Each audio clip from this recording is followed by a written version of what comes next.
and welcome back to another Racing in the Draft. My name is Mark, and welcome back.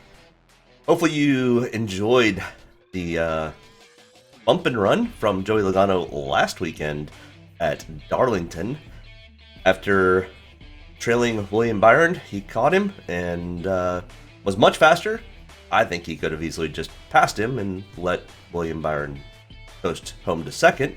But Joey was mad about a slight touch that put him slightly into the wall. Didn't affect his car because he was fast enough to win the race. So I'm on the side of I think it was a little too much. But everybody's got their opinions. I've got mine. But I try to leave mine out when we talk about numbers and stats. Now, I mean, when I do have gut feelings and thoughts, I definitely share those. And I let you know that, hey, this is an opinion. But either way, we are headed to Kansas this week. But before we do that, let's take a look at the numbers from last week. Optimal lineup coming from Darlington. Joey Logano. Yeah, I know. Don't ever take the pole sitter. That's what I always say. Well, I would still stand behind that because I don't have the true number on it, but my guess is 90 to 95% of the time, the pole sitter doesn't make the optimal lineup unless you're Kyle Larson. Typically, the pole sitter is not the person to take. But this week, I was proven wrong. And that's okay. I'll still stand behind my thought process and the numbers and say, don't take the pole sitter. But the pole sitter led 107 laps, started first, finished first. He did it with the use of the chrome horn, but that's okay. You got to win them when you can. And Tyler Reddick coming in second place, also making the optimal lineup. I did like that call. The Justin Haley call, I picked that one also. So I got two of the first three correct. The Michael McDowell, yeah, nope, not even close. Pretty much, he does not drive well at Darlington usually. He had a good weekend. And Christopher Bell I got wrong, but that's okay. I still stand behind all of my thought processes and bets, and this new next-gen car, new tire compound, everything that's going on is kind of throwing all of the NASCAR DFS guys for a loop. I've listened to a couple podcasts this week, and we're all on the same page, kind of scratching our heads going, this just is random. So maybe get a dart board out and darts and throw darts at it. I don't know. I'm going to stick by the process. I'm going to continue with the process. I'll continue to tweak as we move forward and look into the numbers. But either way, if I was not on Ross Chastain at the beginning of the year, and I'm going to probably I'll be back on Ross Chastain. I think he's still one of the fastest cars. I think Trackhouse has really given him great equipment. The question is what's going on with Daniel Suarez. I mean, he does have 4 optimal lineups, so he's not doing poorly. It just his finishes and qualifying just aren't quite where Ross's are. So it's tough to compare when you've got a guy that's won twice and finished in the top 5 a bazillion times. But either way, we had 1 dominator. I was predicting 2, at least in the optimal lineup. I still think if you had William Byron in your lineup, well, no, because he finished 14th. But either way, I think we had 2 dominators out there that would have either easily cashed in the PP. But we had only one place differential, and that was Justin Haley, which was kind of strange with the amount of attrition that we had. I think a new stat that I'm going to start looking at also and showing you guys is total points getters. Because I think the optimal lineup, it's cool to look at, but I think it kind of throws things away of, somebody who may have been, a little bit more expensive than Joey, and or maybe it was $9,100. I'm just throwing stuff out there. $9,100 and scored, 123 points. Well, Joey's going to beat that, so he would make the optimal lineup. So I think I'm probably going to start posting the top 15 point getters along with this optimal lineup. Just because we had $3,600 left over for an optimal lineup at a place like Darlington. Now, we did have 13 cars not finish the race, which was first time since 2004, I think was the stat I saw. But either way, that's just a little, that's more Talladega Super Speedway Daytona style lineups that we're seeing. Now, we didn't see a lot from the back, which we would normally see coming from a Super Speedway race, and a lot more place differential. But either way, it was a great race to watch. It was not the best to watch for DFS purposes, but either way, I enjoyed the race, and I've enjoyed the racing this year. Just got to continue to fine-tune the system and processes. So either way, let's get into this week. We will be looking at a lot of stats from the last race here at Kansas, which was the fall race, the Hollywood Casino 400. And this year is the spring race, is the AdventHealth 400. So let's get into the AdventHealth 400 at Kansas Motor Speedway. Actually, it's just Kansas Speedway. The track type is an intermediate T-shaped, as you can see from the picture below. The track length is 1.5 miles in length, 17 degrees to 20 degrees progressive banking ends both ends of the turns. The race length this weekend is 267 laps, which equal 400 miles. And the Dominator points will be 186.9, coming from laps led of 66.75 and fast laps of 120.15. We will probably be targeting at least 2 Dominators this weekend. Definitely 1, potentially 2, depending on how everything falls. Track comparisons. Kansas and Las Vegas are, other than being in different locations and a little bit different environment, are almost identical tracks. So we have great comparison finally this year of a track that they have run with the next-gen car. Weather conditions will be slightly similar. I know it's a lot drier in Las Vegas than it is at Kansas, but either way, the tire wear is a little bit more severe at Las Vegas than it will be at Kansas. But even that, I still think people are kind of overlooking the fall off from the tire, and I think we're going to see a fair amount of fall off, more so than we've seen in the past with this next-gen car.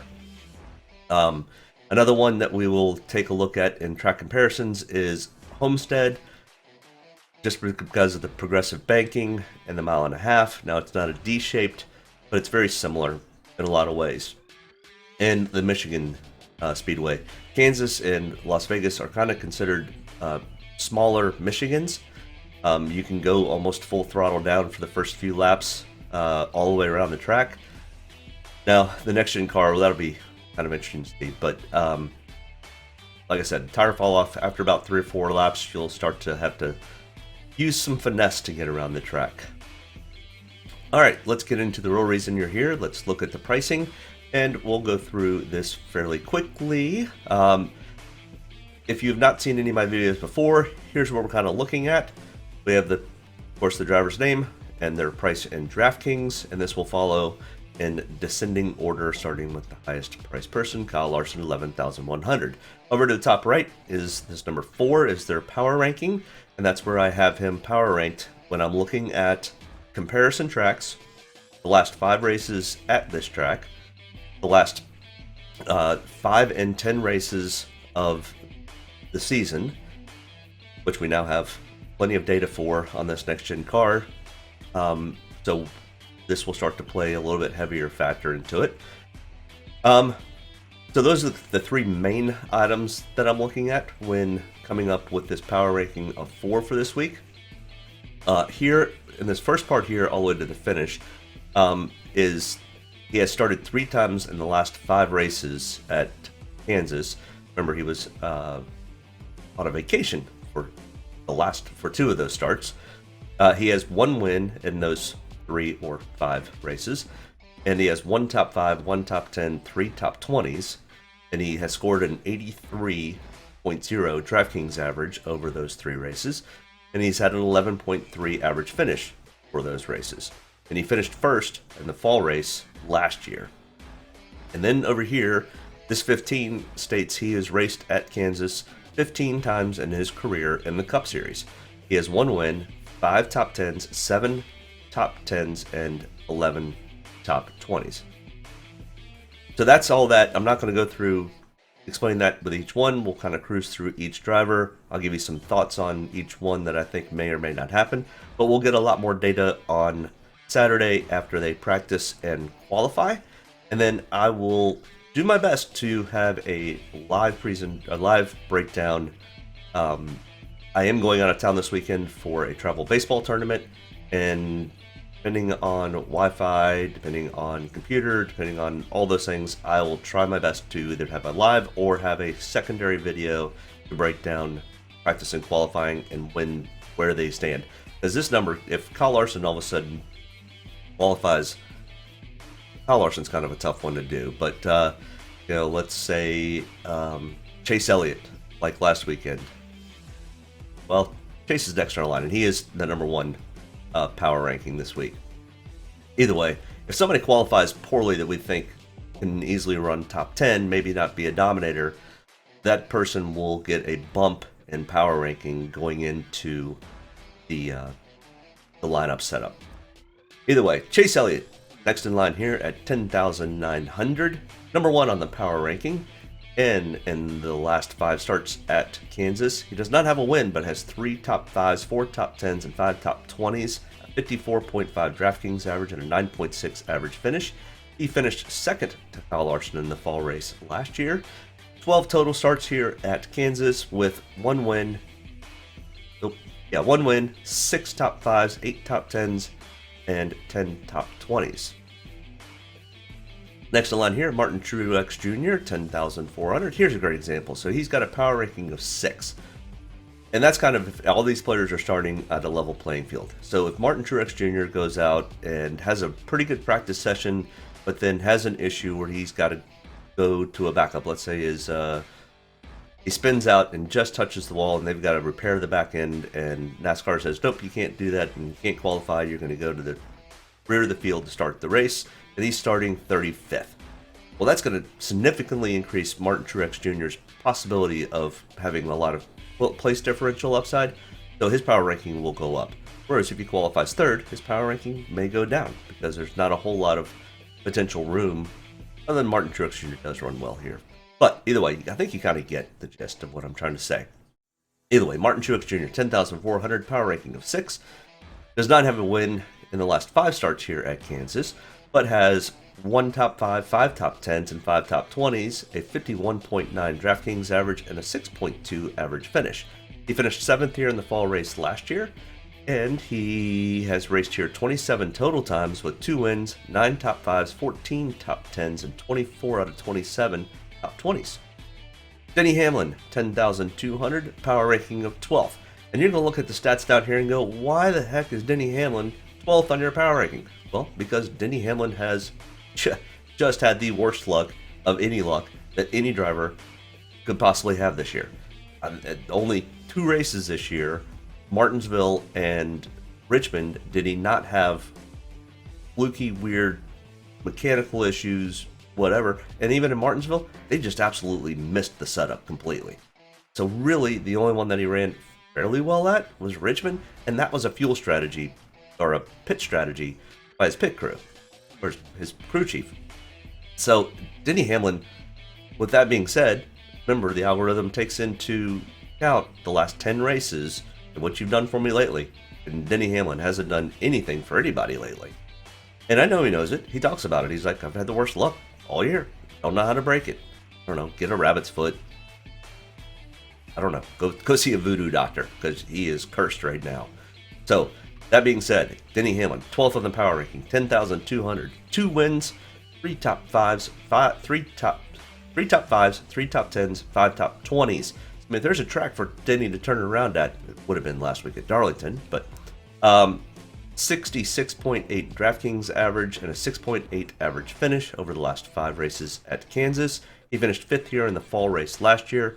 27 total starts here with 3 wins, 9 top 5s, 10 top 10s, 22 top 20s. William Byron. Man, is William Byron on a hot streak right now. 9,900, hence why he's second in the power rankings. A lot of what you've done for me lately goes into this power ranking. Because we're also talking about this next-gen car. Last year, if we were running last year's car, this whole thing would change slightly. Not a whole lot, but it would change. But this next gen car and what you've done for me lately really gets weighed heavily onto the algorithm. William Byrd, 2, second on the power ranking. Does not have a win here at Kansas, but 1 top 5, 5 top 10s, 1 top 5, 5 top 10s, and 5 top 20s. A 53.6 DraftKings average, a 7.6 average finish. He finished 6th here in the fall race last year, and he's raced here 8 total times. And the stats pretty much stay the same, except for he's got one more top 20. William Byrd races well here, so hence the reason why, number one, his power ranking just for this track type and this track, he does pretty well. And because he's been running really well this year.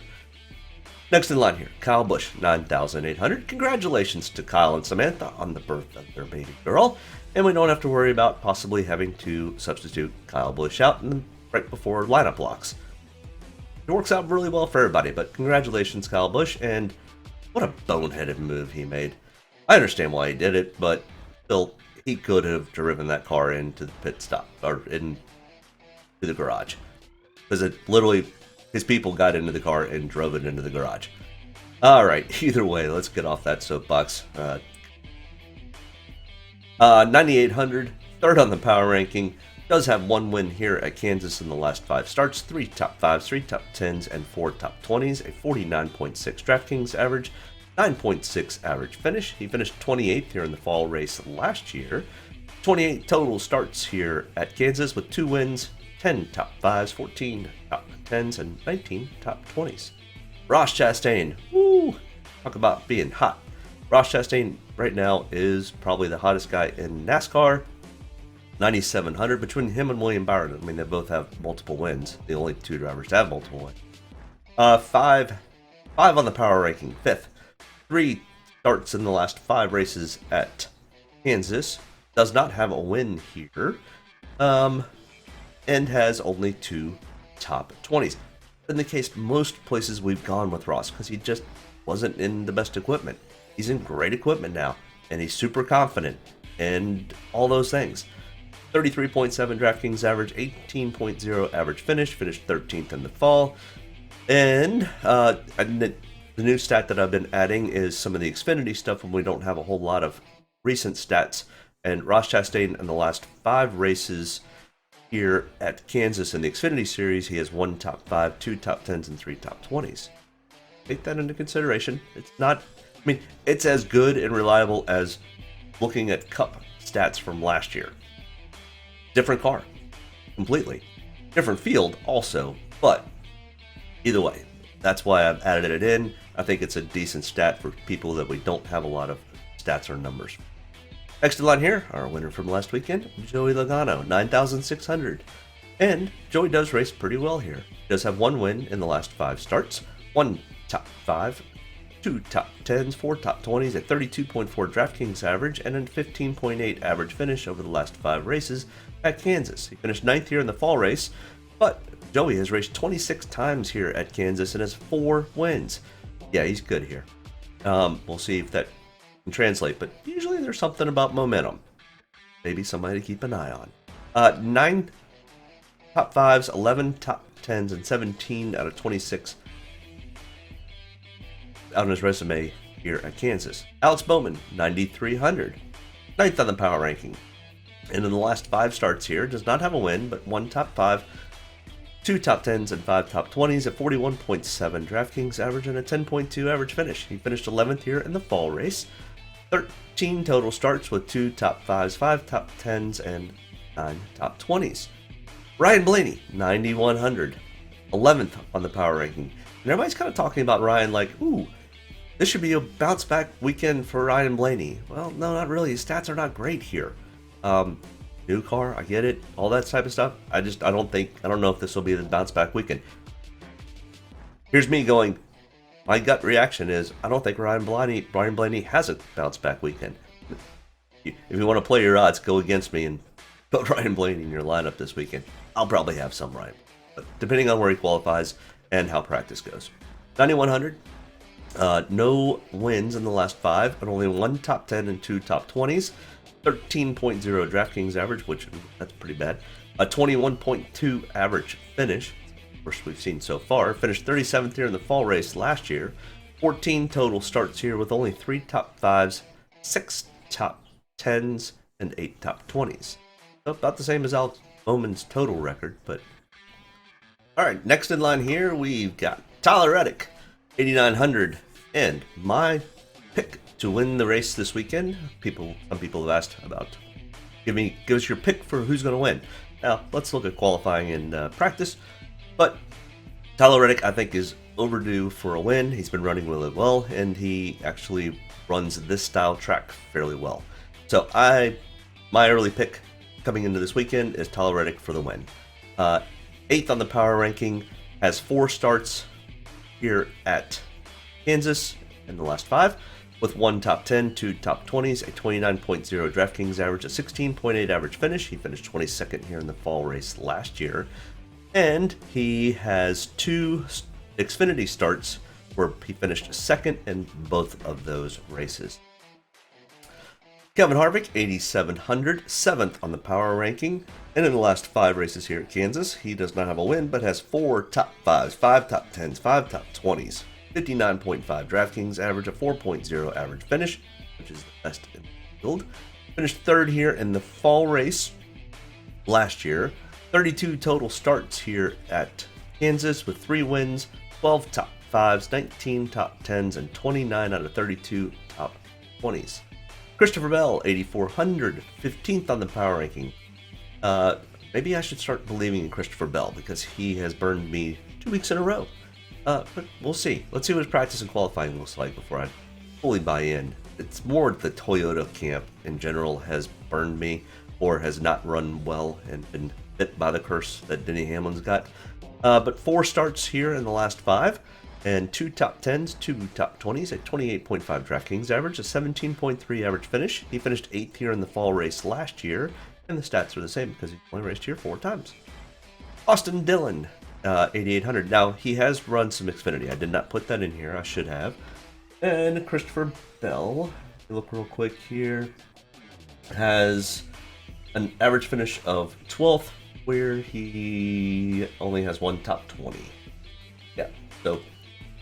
But he's qualified well, so maybe Christopher Bell is somebody you might want to take if you bet on the pole sitter.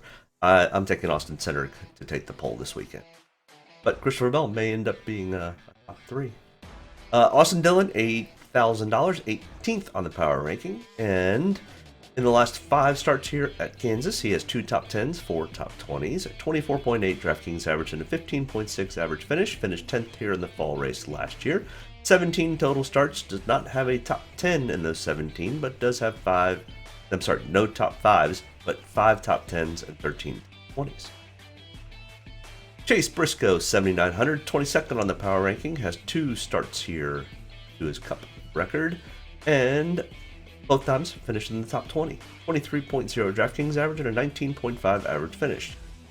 And finished 19th here in the fall race last year. 4 Xfinity starts with 1 win, 2 top 5s, 2 top 10s, and 3 top... Pretty good Xfinity stats. Eric Jones, 7,700, 16th on the power ranking. Eric Jones is somebody else to possibly watch. He is having a really good year, and if he can just finish off races, he usually finishes very well. He runs pretty well. He ran well at Las Vegas and at Auto Club. Had little issues late, but his green flag speed and speed during the race was really, really good. Eric Jones, 7,700 in the last 5 starts here. Oh, and Eric does have a win here in the Xfinity Series. Now, it was many years ago. But either way, he does have a win here. He knows where to find victory lane. 1 top 5 in the last 5 starts, 2 top 10s, 3 top 20s, a 32.1 DraftKings average, and a 17.2 average finish. He finished 29th here in the fall race last year. 11 total starts with 3 top 5s, 5 top 10s, and 6 top 20s. Daniel Suarez, 7,500, 19th on the power ranking. Has 3 top 20s in the last 5 starts, 23.9 DraftKings average, a 20.6 average finish. Finished 15th in the fall race last year. 10 total starts here at Kansas with 1 top 10, 5 top 20s. And I'm still waiting for Daniel Suarez to finally break out of whatever it is. Maybe he's just not as good a driver as Ross Chastain. Well, the stats kind of prove it because they're both riding Trackhouse cars, and Ross is beating the pants off him. Either way, next in line here, Brad Keselowski, 7,400, 14th on the power ranking. And as you can tell, his stats are really good, but his "what have you done for me lately?" not so much. Brad has tried to wreck everybody and has succeeded most of the time, including himself. I think he spun twice last weekend at Darlington and took Kyle Busch out. Not on purpose. He hit the wall and Kyle just didn't have anywhere to go.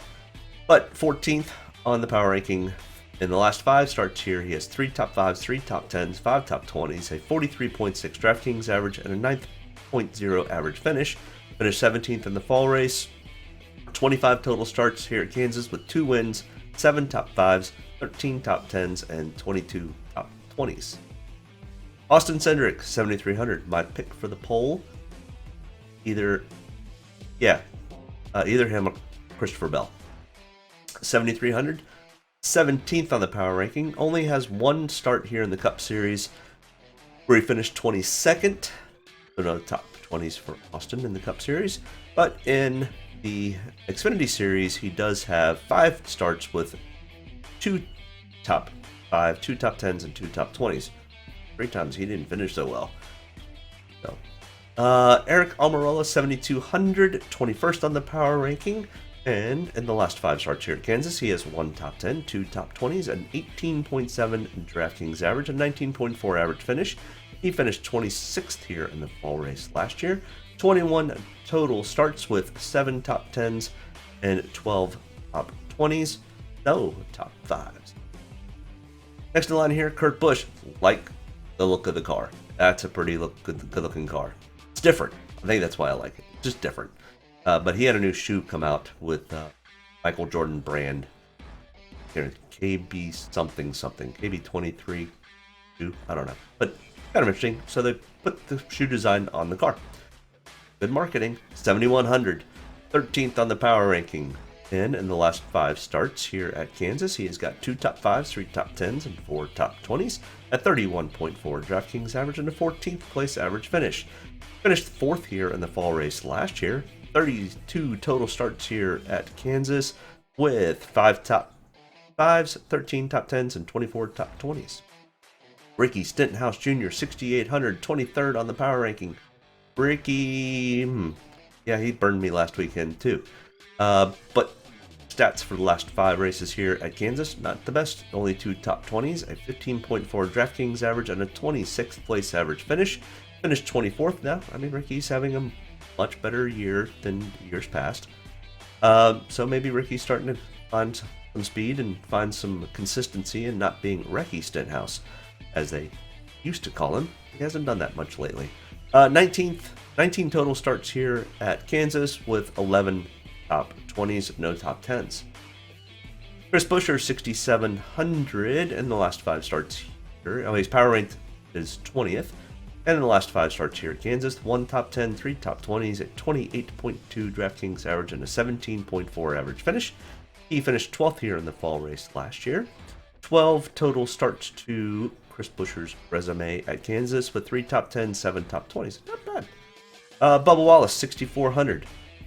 And I'm telling you, buddy, Bubba and Denny just need to stop hanging out together because they are just sharing bad luck with each other. 6,400 in 30th on the power ranking in the last 5 starts, only 2 top 20s and 8.7, a whopping 8.7 DraftKings average here at Kansas.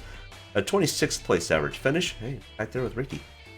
Finished 14th here in the fall race, but 8 total starts to his resume with just those 2 top 20.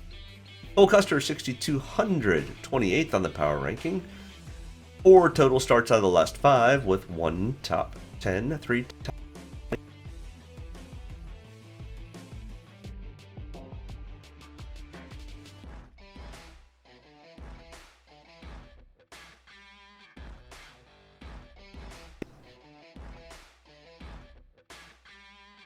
Back it up there. All right. Cole Custer, 6,200, 28th on the power ranking. 4 total starts out of the last 5, and Cole has 1 top 10, 3 top 20s, a 29.1 DraftKings average, and a 15.8 average finish out of the last 5 starts at Kansas. Finished 18th here in the fall race. 4 total starts, and the stats are still the same. Alright, next grouping here, Justin Haley, 5,900, 25th on the power ranking. And Justin Haley's stats are not very good, but he's with a new team. Better car, better equipment, has been running better. But his 2 starts out of the last 5 races, no top 20s, a 4.5 DraftKings average. That's 34.5 average finish. Finished 39th here in the fall race last year. But his Xfinity stats are a little bit better. 4 total starts out of the last 5. 2 top 5s, 4 top 10s, 4 top 20s. Much better. Noah Gregson, 5,500, 31st on the power ranking, because we don't have much of any stats for Noah. But he is teammates with Justin Haley coming out of Pollocki Racing. But we do have some Xfinity stats for him. 4 starts out of the last 5, where he's got 2 top 10s and 2 top 20s. Harrison Burton, 5,400. I think he had a best finish last week. Good job, Harrison. Definitely did not predict that one or see that one coming. But we're going to see some strange things from Harrison because he's a rookie and we don't have many stats for him. 29th on the power ranking. And as I said, we don't have any stats, but his Xfinity stats, 4 out of the last 5 races. In Xfinity, he has 1 top 5, 1 top 10, and 2 top 20s. Michael McDowell, 3 out of 4 of the last races, Michael McDowell has finished in the top 10. Shocking to me, but good for you, Michael. I did not have you. You burned me. Maybe I'll start to pay a little bit more attention to Michael McDowell. He's been running really well so far, at least in the last 4 races. 5,300, 24th on the power ranking. And in the last 5 starts here, he does have 4 top 20s here. 23.9 DraftKings average, a 17.6 average finish. He finished 23rd here in the fall race last year. 19 total starts with 7 top 20s, which is actually better than most of Michael McDowell's stats in most of these type of tracks. All right, next in line here, Cory Lejoy, 5,200, 26th on the power ranking. Cory does not have any top 20s in any start. In the last 5, he does have a 20.7 DraftKings average and a 24.8 average finish. He finished 25th here in the fall race last year, and 10 total starts to his record. Ty Dillon, 5,100, 27th on the power ranking, and 3 out of the last 5 starts here at Kansas. He has 1 top 20, a 30.2 DraftKings average, and a 20.3 average finish, and 9 total starts to his career here at Kansas, where he has 3 top 20s. He did not race in the fall race last year here. Todd Gillen, 4,900, 32nd on the power ranking. Don't have any stats for Todd, so let's look at his truck stats. 5 out of the last 5 races in the truck series here at Kansas. He has 1 top 5, 3 top 10s, and 5 top 20s. Depends on where he qualifies in practice on what type of ownership we may have on him. Alright, Josh Pollocki, 4,800, 34th on the power ranking. And Josh has no top 5s, or no top 20s in the last 5 starts. Only a 9.6 DraftKings average and a 33.6 average finish. We have now gotten to the portion of the program where we're going to fly through this because most of the time we're not taking any of these guys. 33rd, where he finished last year. Next in line here, BJ McLeod, 4,700, 6.7 DraftKings average. Not interested. Finished 30th in the fall race last year. Cody Ware, 33.5 average finish. Not interested. And JJ Yaley, 27.3 average finish. Still not enough for me to be interested. So it depends on where these guys practice and qualify. But more likely, even if they start dead last, might have a sprinkling of them, but probably not really that interesting. All right, let's look at optimal lineups from previous years at Kansas and kind of get an idea of how many dominators we're going to need, place differentials, and finishing spots. All right, last fall, 267 laps. All these were 267 laps. None of them had extra laps. But Kyle Larson started from the pole, finished first. Like I said, unless it's Kyle Larson starting from the pole, I'm usually not interested. Just because he, at least last year, went out and just dominated from the pole. I did not say that this time last year. But towards the end of the year, he was just overly dominant. All right, but we had 2-ish dominators. I mean, William Byron led 57 laps and Chase Elliott led 42 laps. Very much it was Hendrick domination, what it appears. We had 2 place differentials, 3 value guys, and 2 finishing spots. Really, yeah, only 2 finishing spots. So 2 guys that finished in the top 5. And in the spring race, we had 2 dominators. Yeah, Brad led 72 laps. He started from the pole and finished 3rd. So there's a pole sitter making the optimal lineup. So 2 out of 2. Let's see what the rest of it looks like. But Kyle Larson started 32nd, finished 19th, and led 132 laps. That'll get you in the optimal lineup because you had pretty good place differential and led a bunch of laps. All right, no pole sitters here. Sorry to break everybody's heart, but in the fall race we had 2 dominators with Kevin Harvick, and I still always kind of scratch my head on if we called Joey Logano a dominator. He started 2nd, only led 47 laps. Or Kevin Harvick started 4th, finished 2nd, led 85 laps, and outscored it by 32. I'm not sure so I'm going to call it a 2-ish dominator. But we had 2 place differential, 3 finishing guys in the top 5. The spring race at Kansas, 267 laps again. We had 3 people kind of split the field here. Denny Hamlin, Martin Truex, and Brad Keselowski. None of them leading any more than 57 laps. I wouldn't really say that any of those are dominators by any means, but they definitely scored the highest. And we had $100 left over. Alright, you can try to check back with me on Sunday. I'm going to be out of town for my kids' baseball tournament, like I said earlier. And I will try to post a video either live or recorded and get it posted up either Saturday night or Sunday morning. But either way, check back with me then. We'll break down who we think are best chances for dominators, place differentials, how practice and qualifying went. I think there is a little bit of correlation there, even though they only get like 15 minutes of practice. I'm starting to dig in a little bit more to some of that to see if there's any information. I think practice time is too short. I think we'd have even more better racing if we had more practice time. But either way, thanks for joining me today. Good luck this weekend. If I don't happen to get the video out, I do apologize now for that. But good luck. Have a great weekend. Talk to you soon. Bye. Get a good deep breath. Get ready to roll here. Only about one thing tonight, getting the W's, so got to be around the end to do that. Get ready to roll tonight, boys. Let's go have some fun. Don't get me any more fired up than I already am. All the way to the checkered. You're fine. Nobody's got to run. Checker time, baby! Hell yeah! Proud of you there, Matt. Good job, pal. Thanks, man. Good job all day. Great work, my man. Great work. Keep putting yourself in position. We'll win our share, right? We got one back today, brother. Good job. Great job, guys. Excellent work, my man. Excellent work. Thank you. Man, that's awesome. Set out with a goal and we got it here, bud. Thank you very much. Really proud of you, man. Drove your butt off tonight. We had the fastest car here, bud. Probably killed our deal there. Just feel like I gave one away. Yeah, boys. Way to rebound. Great job. Great job, bud. Really good job. Appreciate you hanging in there with us all weekend. What a weekend. Good job. Thank you.